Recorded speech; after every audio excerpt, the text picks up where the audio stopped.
오늘 우리에게 주실 말씀은 누가복음 9장 10절에서 17절 말씀입니다. 누가복음 9장 10절에서 17절 말씀을 교독하시겠습니다. 사도들이 돌아와 자기들이 행한 모든 것을 예수께 여쭈니 데리시고 따로 벳세다라는 고을로 떠나가셨으나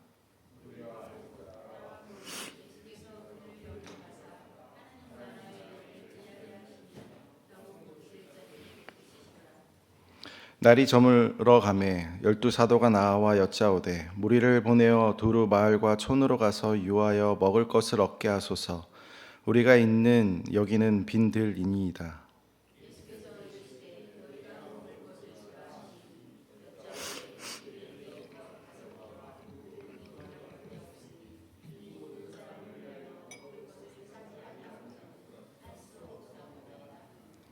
이는 남자가 한 5,000명 되밀어라. 제자들에게 이르시되 때를 지어 한 50명씩 앉히라 하시니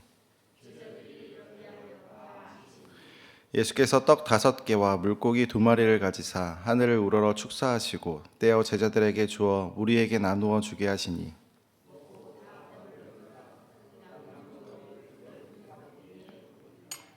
아멘. 오늘 본문은 우리가 너무나 익히 잘 알고 있는 오병이어 사건입니다. 오병이어는 사복음서에 모두 기록되어 있습니다. 그러니까 마태, 마가, 누가, 요한 이 모두가 오병이어 사건을 기록할 만큼 이 오병이어 사건은 굉장히 중요하다라고 하는 것을 보여줍니다. 4명의 복음서 기자가 동일한 오병이어 사건의 내용을 기록하지만 그렇다고 해서 각 복음서마다 동일한 강조점을 나타내고 있는 것은 아닙니다.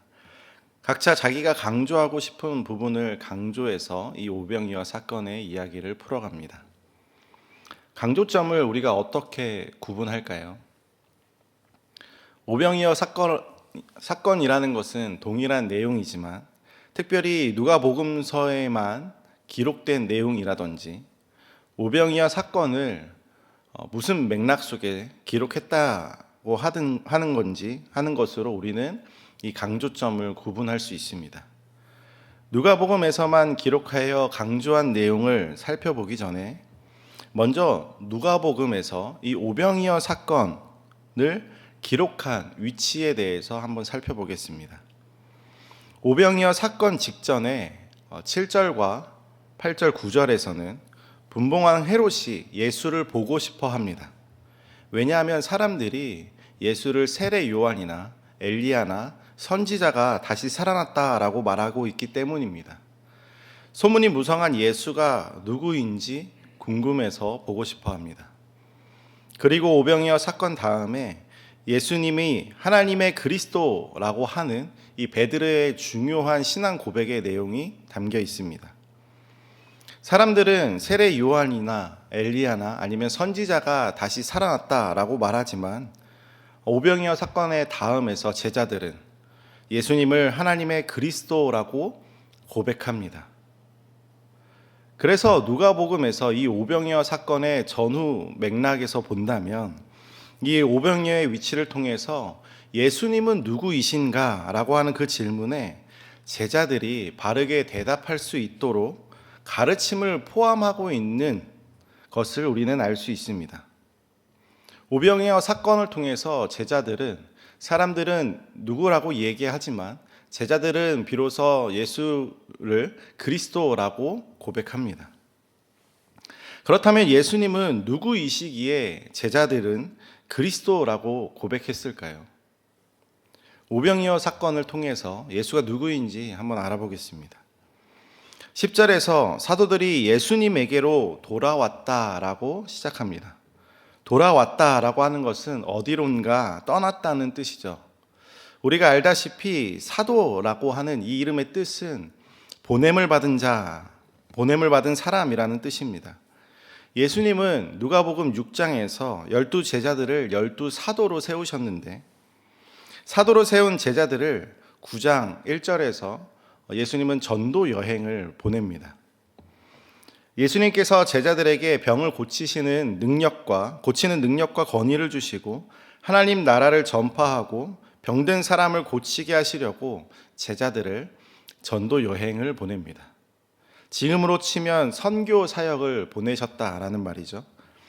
사도들은 각 마을에 두루 다니면서 곳곳에 복음을 전하고 병을 고쳤습니다. 그리고 모든 사역이 마치고 예수님에게 돌아왔습니다. 예수님에게 돌아와서 제자들이 자신들이 행한 일을 보고합니다. 원어로 직역해 보면 제자들이 행했던 만큼의 많은 일들을 자세하게 보고했다라고 설명합니다. 아마 이런 광경이었겠죠. 제자들이 예수님에게로 돌아오자마자 자신들이 복음을 전하면서 사람들이 환호하고 병을 고쳐주니까 사람들이 열광했던 그런 모습들을 아마 흥분을 감추지 못한 채 많은 이야기들을 쏟아냈을 겁니다. 특히 성격이 급한 베드로는 다른 제자들이 뭐라고 말하든 상관하지 않고 예수님, 제가 어떻게 했는지 아십니까? 라고 끼어들면서 진정하지도 못한 채 흥분한 상태로 자신이 했던 사역들을 모두 예수님 앞에 이야기했을 겁니다. 만약 제가 예수님이라면 아마 이렇게 했을 것 같습니다. 그래, 잘했다. 너희들 정말 너무 잘했고 우리가 추수할 곳이 너무 많으니 너희가 땅끝까지 계속해서 가거라. 너희가 지금 사역을 너무나 잘하고 있으니까 이번엔 저기 가서 너가 많은 사역들을 다시 감당해라.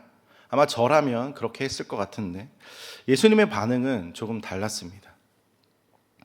예수님은 제자들의 이 흥분된 선교 보고를 들으시고는 제자들을 벳세다 고을로 데리고 가십니다. 한글 성경에는 떠나가셨다라고 되어 있는데 원어로 보면 물러가다, 후퇴하다라고 하는 의미를 지닌 동사가 사용되었습니다. 그리고 한적한 장소를 말할 때 사용하는 말들이 벳세다를 수식하고 있습니다. 그러니까 정확한 이유는 모르겠지만 예수님께서는 제자들의 선교 사역 이후에 그들의 휴식이나 아니면 그들의 사역의 재점검이나 예수님께서 필요에 따라 제자들을 교육시키기 위해 한적한 곳을 찾으셨다는 것 같습니다. 그런데 벳세다에 가셨다는 소식을 많은 사람들이 알고서는 사람들이 몰려듭니다.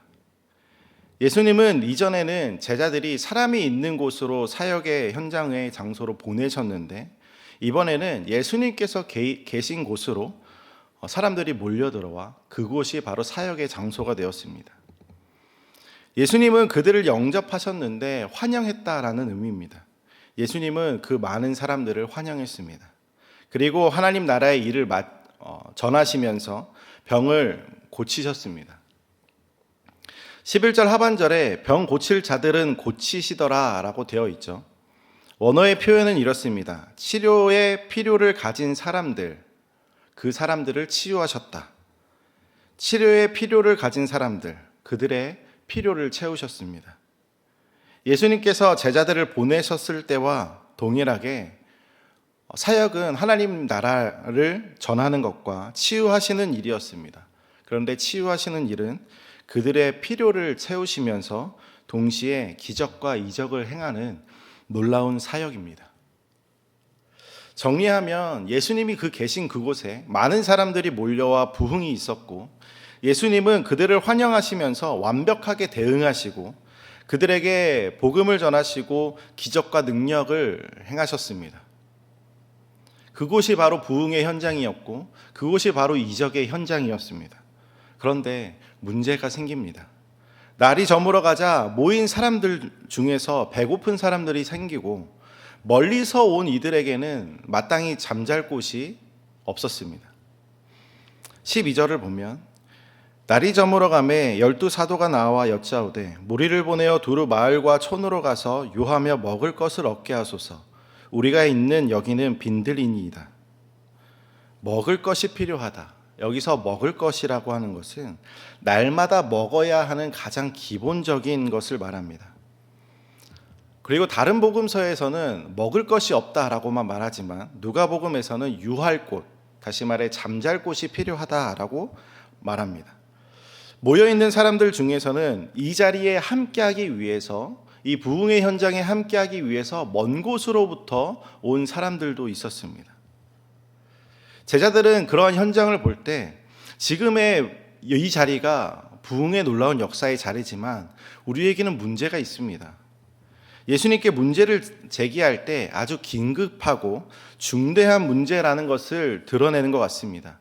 왜냐하면 성격 급한 베드로가 이야기하는 게 아니라 12사도 모두가 예수님 앞에 나와서 문제를 말합니다. 12사도 모두가 예수님께 진지하게 문제를 제기합니다. 제자들은 아주 분별력 있는 것처럼 보입니다.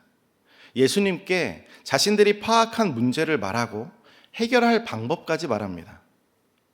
이 자리에 우리가 먹을 것과 잠잘 곳이 부족합니다. 우리를 가서 그곳을 구하게 하소서. 문제를 알고 해결할 방법까지 제시합니다. 제자들은 이미 모인 사람들의 필요를 알고 그들의 부족을 알고 그것을 해결하기 위해 방법까지 고안해서 예수님께 허락을 구합니다. 저라면 좋아, 잘했다, 잘 생각했다, 너희들 역시 잘하는구나 라고 이야기하시면서 그래 너희 방법대로 해라 라고 이야기하겠지만 예수님은 오히려 제자들에게 놀랄만한 제안을 하십니다. 문제점을 알고 있는 제자들에게 그 문제를 스스로 해결해서 무리에게 먹을 것을 주라고 말씀하십니다. 제자들이 생각할 수 있는 방법은 뭘까요? 그들이 생각할 수 있는 방법은 자신들이 가지고 있는 음식을 나눠주거나 아니면 모든 사람들을 나눠줄 만큼의 많은 양식을 구입하는 겁니다. 제자들이 가지고 있는 것은 떡 5개와 물고기 2마리뿐이어서 먹을 것을 구입하지 않고는 음식을 제공하는 것은 불가능합니다. 그렇다면 제자들이 해결할 수 있는 방법은 먹을 것을 구입하는 방법뿐이겠죠. 제자들은 13절에 예수님에게 그러한 사정을 말합니다. 우리가 가진 것은 없고 가서 구입해야겠습니다. 제자들의 판단은 아주 세심하고 계산이 완벽하고 현실적으로 합리적인 판단입니다. 그런데 제자들은 한 가지 놓치는 것이 있죠. 제자들이 선택할 수 있는 또 하나의 선택을 미처 생각하지 못하고 있습니다. 바로 예수님께 이 문제를 놓고 해결하는 방법을 간청드리는 겁니다. 그 자리가 예수님께서 계신 그곳이고 그곳이 부흥의 현장이고 그것이 이적과 기적이 일어나는 놀라운 사역의 현장이지만 예수님께서 이 먹을 것의 문제까지는 해결할 수 없다라고 생각하는 제자들의 생각입니다. 예수님은 그들의 방법으로는 당장 해결할 수 없다라고 말하는 제자들에게 방법을 제시하십니다. 50명씩 사람들을 만들라고 말하죠. 남성만 5,000명, 여성과 아이들을 포함하면 2만 명 정도 생각해 보면 최소 100개의 그룹에서 400개의 그룹이 형성됩니다. 그리고 예수님은 하늘을 우러러 축사하시고 제자들에게 그들이 가진 떡과 물고기를 주시면서 이것을 나누어 주라고 이야기하십니다. 그리고 그 결과가 17절입니다. 먹고 다 배불렀더라. 그 남은 조각을 12바구니에 거두니라. 예수님께서 해결하신 그 방법 그대로 한 결과 모두가 배부르게 되었습니다. 그리고도 남은 것이 12바구니였습니다. 이 오병이어의 사건을 정리해 보면 우리는 누가복음의 맥락상 이 오병이어의 사건을 통해서 제자들이 예수님이 누구이신지 이해할 수 있었다라고 우리는 예상했었습니다. 그리고 제자들은 오병이어 사건 이전에 이미 선교 사역을 하면서 예수님께서 자신들에게 주신 능력과 권위의 위대함을 경험했습니다. 제자들이 했던 그 위대한 사역들을 통한 경험에서 그들의 사역들은 능히 해결할 수 없는 것들을 해결할 수 있다라는 자신감을 얻을 수 있었지만 정말로 그 사역을 통해서 자신들에게 능력과 권위를 주시는 예수님의 능력의 한계가 어디까지인지는 예상하지 못했습니다. 예수님의 능력은 단순히 그분이 하시는 사역 능력에 국한된 것이 아닙니다. 예수님의 능력은 단순히 교회 일을 통한 일들만 예수님의 능력이 뻗어나가는 것이 아닙니다. 예수님의 능력은 기본적으로 먹고 자는 문제, 곧 생활의 문제까지도 능히 해결하실 수 있는 전능하신 분이라는 것은 제자들이 아직 모르고 있었습니다. 그렇기에 먹고 자는 문제인 생활의 문제를 해결을 예수님께 요청하지 않았죠. 교회를 위한 사역은 제자들이 예수님께 요청할 수 있었으나 자신들이 먹고 사는 문제에 대해서 예수님은 이것까지 해결할 수 있는 분이 아니라고 생각했습니다.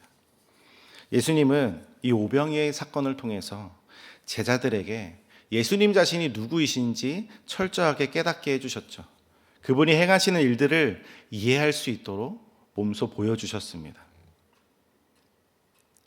예수님은 제자들에게 너희가 먹을 것을 주라 말씀하시면서 사명을 주시죠. 사명이 있기에 우리에게 사역이 있습니다. 그래서 우리에게 주어진 그 사명을 따라 사역하는데 우리는 너무나 많은 책임감이 따르죠. 예수님께서 주신 이 사명을 따라 사역하는 이것이 우리에게 너무나 큰 책임감으로 다가오는 나머지 착각할 때가 있습니다. 바로 이 사역을 내가 한다는 착각입니다. 내가 생각하는 합리적인 방법으로 해결할 수 있다라고 생각하는 그 착각이 가장 위험한 생각이죠. 왜냐하면 그 사명을 주시는 예수님에 대해서 한참 오해하고 있기 때문입니다. 예수님은 우리에게 사명을 주실 뿐만 아니라 예수님께서 그 모든 사명을 감당할 수 있도록 우리의 모든 것을 공급하시는 분이십니다. 예수님이 우리가 능히 사역을 감당할 수 있도록 공급하십니다. 그리고 그 사역은 능력뿐만 아니라 사역의 방법까지도 알려주십니다.